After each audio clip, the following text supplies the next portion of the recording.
55세, 퇴직 다음 날 만난 낯선 남자가 내 전 재산을 바꾸게 했다. 서론 누구에게나 찾아오는 그 다음 날 이야기. 퇴직 하루 전날 밤, 잠이 잘 안 오더군요. 그동안 달려온 30년 직장 생활이 끝난다는 해방감, 그리고 내일부터 뭘 하지? 하는 묘한 허전함이 뒤섞여 있었습니다. 그 다음 날 카페에서 우연히 옆자리에 앉은 한 남자와 이야기를 나누게 됐습니다. 그는 제 또래였고 저보다 3년 먼저 은퇴를 했다고 했죠. 대화는 자연스럽게 퇴직 이후 돈과 시간 이야기로 흘렀습니다. 그런데 그 짧은 대화가 제 은퇴 계획 전체를 뒤집어 놓을 줄은 그때는 몰랐습니다. 사실 은퇴는 끝이 아니라 또 다른 시작이라고들 하죠. 하지만 준비 없이 맞는 시작은 생각보다 훨씬 더 불안합니다. 퇴직 후 가장 무서운 건 수입이 끊기고 지출은 그대로라는 현실이에요. 그런데 더 무서운 건 그게 은퇴 직전까지는 실감이 안 난다는 겁니다.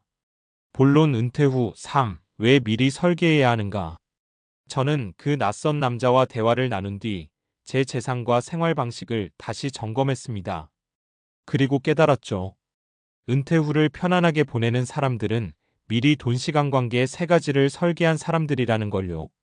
여기서 중요한 건 돈만이 아니라는 겁니다. 은퇴 후 삶의 질은 돈 시간 관계의 균형에서 나옵니다. 이걸 실제 사례 세 가지로 나눠서 말씀드릴게요. 사례 1. 나는 월 200이면 충분하다고 생각했는데 박모 씨 58세는 30년 공무원 생활 후 연금이 월 180만 원 정도 나옵니다.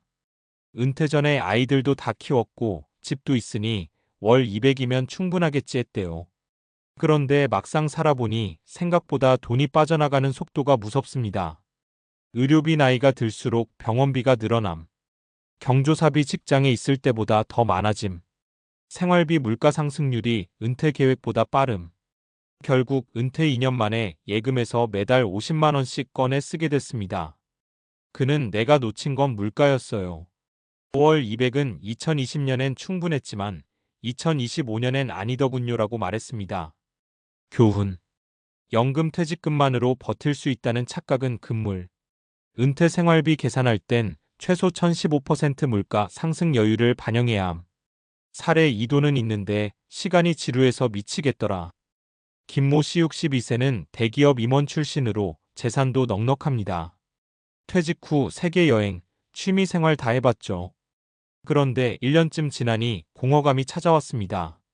매일 아침 9시에 일어나야 할 이유가 없고 누군가 나를 필요로 하는 순간이 줄어드니 나는 쓸모없는 사람이 된 건가? 라는 생각이 들기 시작한 겁니다. 그때 그는 작은 지역 도서관에서 주 2회 아이들에게 책을 읽어주는 봉사를 시작했습니다.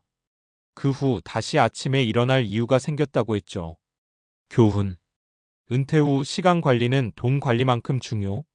사회적 역할이 완전히 끊기면 삶의 만족도가 급락.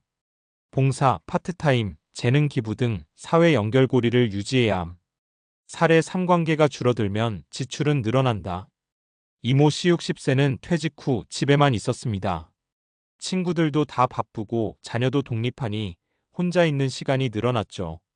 그러다 보니 무료함을 달래려고 쇼핑을 하거나 TV 홈쇼핑에 손이 자주 갔습니다. 6개월 만에 카드값이 은퇴 전보다 2배 가까이 늘었습니다. 나중에 알고 보니 심리학에서도 사회적 고립이 소비 증가를 불러온다고 합니다. 외로움이 무의식적으로 물질 소비로 대체된 거죠. 그는 이후 주 1회 동네 배드민턴 모임에 나가면서 쇼핑이 확 줄었습니다. 교훈. 은퇴 후 인간관계는 돈을 절약하는 방법이 될 수도 있음. 규칙적으로 만나는 모임이나 동호회를 만드는 것이 중요. 은퇴 준비 3단계 체크리스트. 돈 현금 흐름 점검. 월 고정 지출과 예상 의료비를 포함해 최소 1년치 시뮬레이션. 물가 상승률 고려 연 35% 반영. 비상금 6개월치 현금 확보. 시간 하루 루틴 만들기. 취미봉사 공부운동 등 아침에 일어날 이유 만들기. 은퇴 후 첫 6개월 동안 새로운 활동 2개 이상 시도. 관계 사회적 연결 유지. 직장 이외의 모임을 은퇴 전부터 준비.